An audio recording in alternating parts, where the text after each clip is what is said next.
নবী সাল্লাল্লাহু আলাইহি ওয়াসাল্লাম আমাদেরকে যে সমস্ত জিক্র, যে সমস্ত দোয়া পাঠ করার জন্য নির্দেশ করেছেন, তার মধ্যে থেকে একটি জিকির হলো ইয়া যাল জালালি ওয়াল ইকরাম। সুনানে তিরমিজিতে বর্ণিত এক হাদিসে নবী সাল্লাল্লাহু আলাইহি ওয়াসাল্লাম ইরশাদ করেছেন, আলিজু বিয়া যাল জালালি ওয়াল ইকরাম, অর্থাৎ তোমরা ইয়া যাল জালালি ওয়াল ইকরাম এই জিকিরটি, এই দোয়াটি বেশি থেকে বেশি নিয়মিত করো এবং এটাকে ধরে রাখো, আঁকড়ে ধরো।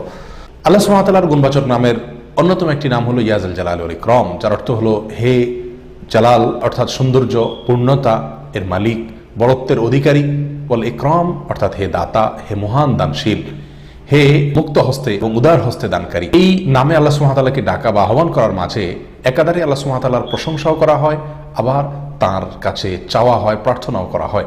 সকালে, বিকালে, সন্ধ্যায়, শোয়ার সময়, ওঠার সময় যখন সুযোগ হয় এই জিকিরটি বেশি বেশি করি, ইয়া যাল জালালি ওয়াল ইকরাম। এবং এই জিকিরটি করার জন্য ওযুর প্রয়োজন হয় না, বিনা ওযুতে আপনি করতে পারেন, যখন সুযোগ হয় তখন করতে পারেন। আল্লাহ তাআলা আমাদের সকলকে তৌফিক দান করুন। আসসালামু আলাইকুম ওয়া রাহমাতুল্লাহি ওয়া বারাকাতুহু।